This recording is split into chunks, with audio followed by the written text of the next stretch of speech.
Welcome back to my channel. நான் உங்கள் Zakir Hussain, career guidance குரு. இப்போ எல்லாத்துக்கும் ரேங்க் லிஸ்ட் ஜூன் 27 வந்துடும். இப்போ எல்லாத்தோட கனவு என்னன்னா நல்ல காலேஜ்ல சேர்ந்து நல்ல குரூப் எடுத்து வாழ்க்கையை நிர்ணயிக்கணும்னு எல்லாருமே நினைச்சிட்டு இருக்காங்க. ஸோ அதுக்கு நம்ம நிறைய நல்ல காலேஜ் எடுக்கிறது, நல்ல குரூப் எடுக்கிறதுக்கு எப்படி நீங்க சாய்ஸ் லிஸ்ட் ப்ரிப்பேர் பண்ணணும், எப்படி ஒரு நல்ல காலேஜ் தேர்ந்தெடுக்கணும் நம்ம நிறைய வீடியோ போட்டிருந்தோம். அதே மாதிரி சாய்ஸ் லிஸ்ட் எப்படி ப்ரிப்பேர் பண்ணணும்னு நிறைய எப்படி சாய்ஸ் லிஸ்ட் ரெடி பண்ணணும், எப்படி காலேஜ் நம்ம நிறைய வீடியோ போட்டிருக்கோம்.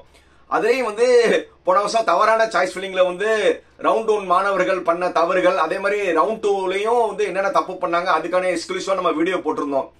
இதெல்லாம் பார்த்துட்டு உங்களுக்கு எல்லாத்துக்கும் ஒரு அவேர்னஸ் வந்திருக்கும். ரைட், இந்த வீடியோ எதுக்கு நான் ஷூட் பண்றேன்னா, நம்ம நல்ல காலேஜ்ல சேரணும், நல்ல குரூப் எடுக்கணும்னு எல்லாத்துக்கும் கனவு இருக்கு. 4 வருஷம் படிச்சு ஒரு நல்ல பிளேஸ்மெண்ட் போகணும்னு எல்லாத்துக்கும் கனவு இருந்தது. ஒரு 2 நாளைக்கு முன்னாடி ஒரு பேரண்ட் எனக்கு போன் பண்ணாரு. அவரோட கட் ஆஃப் எவ்வளோன்னு நான் கேட்கும்போது 192 கட் ஆஃப் எடுத்தேன்னு சொன்னாரு. அந்த 192 கட் ஆஃப் நம்மளுக்கு என்ன மாதிரி காலேஜஸ் கிடைக்கும் அப்படிலாம் டிஸ்கஸ் பண்ணிட்டு இருக்கும்போது, சார் லாஸ்ட் இயரே உங்களுக்கு 192 நல்ல காலேஜே கிடைச்சிருக்குமே சொல்லும்போது, அவர் சொன்ன ஒரு விஷயம் உண்மையிலே என்னை நிலைய கொலைய வச்சிருச்சு. ஸோ உடனே நம்ம இந்த விஷயத்த நம்ம சாய்ஸ் ஃபில்லிங் பண்ணிட்டு இருக்கிற ஸ்டூடெண்ட்ஸ் அண்ட் பேரண்ட்ஸ்க்கு சொல்லலாம்னு சொல்லி தான் இந்த வீடியோ ஷூட் பண்றேன். அவங்க என்ன சொன்னாங்க, ஏன் நான் இந்த வீடியோ ஷூட் பண்ணேன்னு இந்த வீடியோக்குள்ள போய் டீட்டெயிலா பார்க்கலாம்.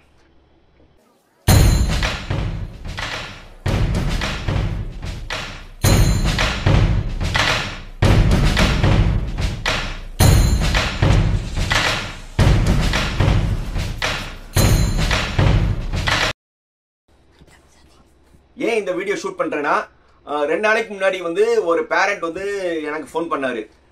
சார் இந்த மாதிரி லாஸ்ட் இயர் +2 படிச்ச என் பையன் கட் ஆஃப் 192 எடுத்தாரு, போன வருஷமே காலேஜ் இருந்தா சார், இந்த தடவை நான் மறுபடியும் அவர் கவுன்சிலிங்ல அப்ளை பண்ணியிருக்காரு, கவுன்சிலிங்ல அப்ளை பண்ணி காலேஜ் அலாட் ஆக முடியுமான்னு கேட்டாரு. சார் பண்ணலாம் சார், நீங்க போன வருஷம் நீங்க படிச்சிருந்தாலும் இந்த தடவை நீங்க அப்ளை பண்ணலாம்னு சொல்லியிருந்தேன். நான் அப்போ அவர்கிட்ட ஒரு வார்த்தை கேட்டேன், சார் 192 போன வருஷம் நல்ல காலேஜ் கிடைச்சிருக்குமேன்னு போது, அப்போ அவர் சொன்ன என்னன்னா, சார் உண்மையிலே என் பையனுக்கு ஒரு நல்ல காலேஜ் கிடைச்சது, நல்ல காலேஜில் கிடைச்சு அட்மிஷன் 1008 கனவோட போனோம். நம்ம எல்லாரும் என்ன நினைச்சோம்னா, கவர்மெண்டோட ஃபீஸ், அதாவது கவர்மெண்ட் நிர்ணயித்த ஃபீஸ் நான் NBA பிரான்ச்சுக்கு 50,000மும் NBA பிரான்ச்சுக்கு 55,000மும் ஃபிக்ஸ் பண்ணியிருப்பாங்க. போக எனக்கு ஒரு முதல் பட்டாதாரி இருக்கு, முதல் பட்டாதாரியோட போனோம்னா ஒரு 25,000 ரூபாய் குறையும், ஒரு மாசம் ஒரு 30,000 ரூபாய் நம்ம பே பண்ணிடலாம், அந்த மாதிரி நம்ம நினைச்சு நம்ம பெரிய காலேஜ் ஒன்னு எடுத்தோம்னு சொன்னாரு. நான் சரி சார் எந்த காலேஜ் எடுத்தீங்கன்னு கேட்கும்போது அவர் ஒரு காலேஜ் சொன்னாரு. பட் இருந்தாலும் அந்த காலேஜ் அவர் சொன்ன எவிடன்ஸ் நான் இன்டைரக்டா சொல்றேன், நீங்களே புரிஞ்சுக்கிடுவீங்க. தமிழ்நாட்டின் தலைநகரம் பேர்ல ஆரம்பிக்கிற ஒரு காலேஜ், உண்மையிலே ஆப்வியஸ்லி ஒரு நல்ல காலேஜ், தமிழ்நாட்டின் தலைநகரத்தில் ஆரம்பிக்கிற காலேஜ். ரைட், அவர் 192 எடுத்து அந்த காலேஜ் ஜாயின் பண்ணும்போது அங்க என்ன சொல்லியிருப்பாங்க, இந்த காலேஜ் மட்டும் கிடையாது, எல்லா காலேஜுமே, புரியுதா, எல்லா நீங்க ஒரு டாப் காலேஜ்னு சொல்லி போனீங்கன்னா, சென்னை கோயம்புத்தூர் பொறுத்தவரை ஒரு பெரிய காலேஜ்ல ஃபீஸ் எல்லாருமே நல்லா தெரிஞ்சுக்கோங்க, நியர்லி 2 lakhs. நீங்க ஒரு டாப் காலேஜஸ் சொல்லி எல்லாருமே சொல்றாங்களே, சென்னையில ஒரு 10-15 காலேஜ், கோயம்புத்தூர்ல ஒரு 10 காலேஜ், இந்த மாதிரி சொல்ற எல்லா காலேஜுமே செல்ஃப் ஃபைனான்ஸ் காலேஜ். நான் சொல்ற கவர்மெண்ட் காலேஜ் கிடையாது, செல்ஃப் ஃபைனான்ஸ் காலேஜோட ஃபீஸ்லாம் தோராயமாக 2 லட்சம்.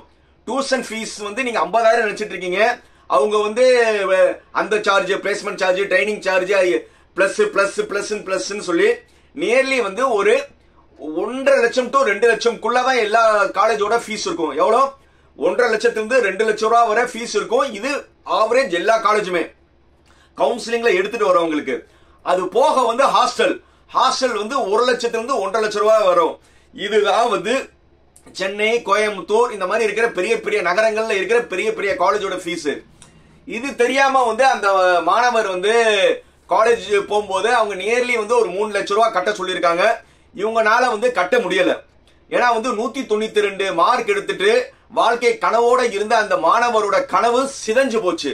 ஏன்னா அவங்களால வந்து 5 நாளுக்குள்ள வந்து ஃபீஸ் கட்டணும், அவங்களால வந்து 3 லட்சம் ரூபாய் புரட்ட முடியல. அதனால வந்து ஏன்னா காலேஜ் அலாட்மெண்ட் வந்துருச்சு, காலேஜ் ஜாயின் பண்ணணும். அப்படி ஜாயின் பண்ணலன்னா அவங்களுடைய சீட் வந்து கேன்சல் ஆயிரும். 3 லட்சம் ரூபாய் ஏற்பாடு பண்ண முடியாம அவங்களால வந்து என்ன செய்யல, காலேஜ் சேர முடியாம அந்த மாணவனோட கனவு சிதைஞ்சு போச்சு. இந்த வருஷம் மறுபடியும் அந்த மாணவர் வந்து கவுன்சிலிங் வராரு. ரைட், இது எதுக்கு இப்ப நான் சொல்றேன்னா, பெரிய பெரிய காலேஜ்ல வந்து சேரணும்னு நினைக்கிற அனைத்து பேரண்ட்ஸ் அண்ட் ஸ்டூடெண்ட்ஸ் குறைந்தபட்சம் 3 லட்சம் ரூபாய் நீங்க ரெடி பண்ணி வச்சுக்கோங்க. குறைஞ்சபட்சம் வந்து 3 லட்சம் ரூபாய் ரெடி பண்ணி வச்சுக்கோங்க. சார் அப்பனா வந்து லோன் இருக்கு, அந்த மாதிரி லோன்லாம் வந்து நாங்க வாங்கி படிக்கலாமானா வாங்கி படிக்கலாம். நீங்க லோன் வாங்கி படிக்கலாம், அது தப்பே கிடையாது. ஆனா அந்த லோன் வாங்கினாலும் நீங்க வந்து காலேஜ் சேரும் போதே லோன் கிடைக்காது. நீங்க முதல்ல வந்து அந்த காலேஜ்ல வந்து அந்த ஃபர்ஸ்ட் இயரோட ஃபீஸை கட்டிடணும். ஃபீஸும் ஹாஸ்டல் எல்லாம் சேர்த்து, அதாவது 2.5 லட்சம் இருந்து 3 லட்சம் ரூபா வந்து நீங்க இனிஷியலா பே பண்ணிடணும். காலேஜ் சேர்ந்த பிறகு காலேஜ்ல வந்து ஒரு போனஃபைட் சர்டிபிகேட் கொடுப்பாங்க, காலேஜோட ஃபீஸ் ஸ்ட்ரக்சர் எல்லாமே கொடுப்பாங்க. அதை வச்சு PM வித்யலட்சுமி போர்ட்டல்ல வந்து நீங்க ஆன்லைன்ல அப்ளை பண்ணி பேங்க் லோன் வாங்கலாம். அந்த பேங்க் லோன் வாங்கினாலும் அந்த உங்களுடைய பேங்க்ல இருந்து டைரக்டா வந்து ஃபீஸ் எங்க கொடுப்பானா அந்த காலேஜுக்கு தான் கொடுப்பாங்க. அந்த காலேஜ்ல வந்து கொடுத்த பிறகு அந்த காலேஜ் வந்து ஒரு அந்த அமௌண்ட் வந்த பிறகு நீங்க ஏதாவது கூட குறைச்சு கொடுக்கறத கழிச்சிட்டு மிச்சம் அமௌண்ட் உங்க கையில கொடுத்துருவாங்க. அதுக்கப்புறம் வந்து second year, third year, final year எல்லாம் டைரக்டா வந்து நீங்க பேங்க்ல வந்து டைரக்டா காலேஜுக்கு வந்துரும். ஆனா காலேஜ் சேரும் போது நீங்க தான் வந்து இந்த இனிஷியல் பேமெண்ட் கட்டுற மாதிரி இருக்கும். இது பெரிய பெரிய காலேஜுகளுக்கு இது மறந்துடாதீங்க, புரியுதா? சோ அதனால வந்து நீங்க பெரிய காலேஜ்ல படிங்க, அதுதான் நல்லது எல்லாருமே சொல்றது. ஏன்னா பெரிய காலேஜ்ல படிச்சீங்கன்னா பெரிய உங்களுக்கு ஜாப் ஆப்பர்ச்சுனிட்டி இருக்கும், உங்களுடைய லைஃப் ஸ்டைல் மாறும். இதுல எல்லளவு சந்தேகம் கிடையாது. ஆனா அந்த பெரிய காலேஜ்ல சேரணும்னு நினைச்சீங்கன்னா சேரும் போது வந்து நீங்க வந்து குறைந்தபட்சம் 2 லட்சம் ரூபாயில இருந்து 3 லட்சம் ரூபாய் நீங்க இனிஷியல் அமௌண்ட் இப்பவே வந்து ரெடி பண்ணி வச்சுக்கோங்க. சோ இப்ப எதுக்கு இந்த வீடியோ நான் சொல்றேன்னா, கவுன்சிலிங் வந்து இன்னும் ரேங்க் வரல. கவுன்சிலிங் வந்து ஆல்மோஸ்ட் வந்து ஜூலை 20ஆம் தேதிக்கு மேலதான் இருக்கும். அதுக்குள்ள வந்து நீங்க வந்து உங்க பண தேர்வை வந்து கடைசி நேரத்துல வந்து உங்களால புரட்ட முடியாது. சோ அதனால வந்து இந்த வீடியோ பாக்குற அனைவரும் வந்து இப்பவே வந்து நீங்க பெரிய காலேஜ்ல சேரணும்னா இப்பவே வந்து உங்களுடைய பண தேவைகளை வந்து ரெடி பண்ணி வச்சுக்கோங்க. சார் என்ன சார் திடீர்னு வந்து இப்படி ஒன்று சொல்றீங்க, அப்படி வந்து நாங்க வந்து அவ்வளவு காசு எங்கனால ஏற்பாடு பண்ண முடியாது, ஆனா நல்ல காலேஜ்ல படிக்கணும்னு நினைச்சாலும் உங்களுக்கு வாய்ப்புகள் நிறைய இருக்கு. ஏன்னா கவர்மெண்ட் காலேஜ் பியூர் நீங்க கவர்மெண்ட் காலேஜ்ல நீங்க படிச்சீங்கன்னா உங்களுடைய ஃபீஸ் வந்து 10,000 ரூபாய் தான் வரும். இப்போ வந்து ஈவன் என்னுடைய தங்கச்சி பொண்ணே வந்து அழகப்பா செட்டியார் காலேஜ்ல தான் படிச்சாங்க. அவங்களுடைய ஃபீஸே வந்து 10,000 ரூபாய் தான். நீங்க அண்ணா யூனிவர்சிட்டில எல்லாம் நீங்க வந்து நீங்க ஒரு பிரான்ச் சூஸ் பண்ணீங்கன்னா 30,000 ரூபாய்க்குள்ளதான் வரும். அதே மாதிரி வந்து கவர்மெண்ட் எய்டட் அரசு உதவி பெறும் கல்லூரிகள், கவர்மெண்ட் எய்டட் காலேஜ் ஒரு 3 காலேஜஸ் இருக்கு. அந்த காலேஜ்ல எல்லாம் ஃபீஸ் பாத்தீங்கன்னா 18,000 ரூபாயில இருந்து 25,000 ரூபாய் இருக்கும். மதுரை தியாகராஜா காலேஜ் வந்து போன வருஷம் வந்து ஃபீஸ் வந்து 18,000 ரூபாய்க்குள்ளதான் கவர்மெண்ட் எய்டட் ஃபீஸுக்கு. அதே மாதிரி வந்து மற்ற காலேஜ்லயும் பாத்தீங்கன்னா ஒரு 25,000 ரூபாய் கிட்டக்க வரும். அதே கவர்மெண்ட் எய்டட் காலேஜ்ல வந்து நீங்க SS ஒரு கோர்ஸ் இருக்கு. அந்த மாதிரி கோர்சஸ் எல்லாம் எடுத்தீங்கன்னா உங்களுடைய ஃபீஸ் வந்து நியர்லி வந்து ஒரு 80,000 கிட்டக்க வரும். முதல் பட்டதாரி இருந்தா அது அப்படியே கழிஞ்சிரும். அதே மாதிரி வந்து PMS ஸ்காலர்ஷிப் இருந்தா உங்களுக்கு 50,000 வந்துடும். முதல் பட்டதாரி வந்து நீங்க ஃபீஸை வந்து மைனஸ் பண்ணி கட்டிக்கலாம். ஆனா PMS ஸ்காலர்ஷிப் வந்து ஒரு சில காலேஜ் வந்து நீங்க முதல்ல வந்து நீங்க ஃபீஸை கட்டிருங்க, இந்த ஸ்காலர்ஷிப் உங்க அக்கௌண்ட்டுக்கு தான் வரும், நீங்க கழிச்சுக்குன்னு சொல்லி ஒரு சில காலேஜ் சொல்லுவாங்க. அதே மாதிரி PMS ஸ்காலர்ஷிப் ஸ்டூடெண்ட்ஸும் வந்து சார் எங்களுக்கு ஃபீஸை கழிச்சு கட்டலாம்னா பெரும்பாலும் காலேஜ் என்ன சொல்லுவாங்கன்னா நீங்க கட்டிருங்க, ஏன்னா PMS ஸ்காலர்ஷிப் வந்து அந்த ஸ்டூடெண்டோட அக்கௌண்ட்டுக்கு தான் வரப்போகுது. அதனால வந்து நீங்க முதல்ல கட்டிருங்க, அதுக்கப்புறம் வந்து நீங்க உங்க அக்கௌண்ட்டுக்கு வரும், நீங்க வச்சுக்கோங்க சொல்லுவாங்க. சோ அதனால வந்து பெரிய பெரிய காலேஜ்ல சேரணும்னு நினைக்கிறவங்க பெரிய காலேஜோட ஃபீஸையும் தெரிஞ்சுக்கோங்க.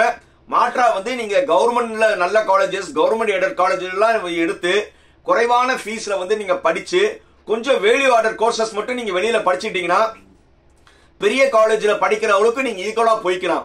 சோ அதனால யாரும் வந்து காலேஜ் சாய்ஸ் லிஸ்ட் வரைக்கிறதுக்கு முன்னாடி நீங்க எந்தெந்த காலேஜ் வந்து சேரணும்னு நினைக்கிறீங்களோ அந்த காலேஜுக்கு எல்லாத்துக்கும் போன் பண்ணுங்க.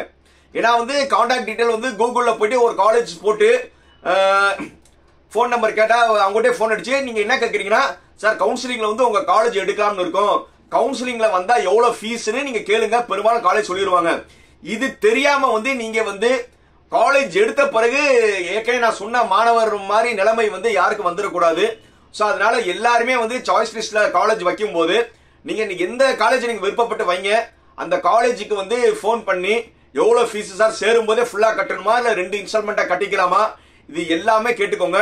இது எல்லாமே கேட்டுக்கிட்டீங்கன்னா நீங்க உங்களுடைய பணத்தேர்வை ஏற்பாடு பண்றதுக்கு வசதியா இருக்கும். இந்த வீடியோ பிடிச்சிருந்துச்சுன்னா நீங்க மட்டும் பலன் அளிக்காம உங்களுடைய சக நண்பர்களும் வந்து இனிஷியலா வந்து ஃபீஸ் கட்ட கஷ்டப்படுவாங்க, அவங்களுக்கும் இந்த வீடியோவை ஷேர் பண்ணுங்க. வீடியோ பிடிச்சிருந்தா என்ன செய்யணும்? Like, comment, share, subscribe. பாய்.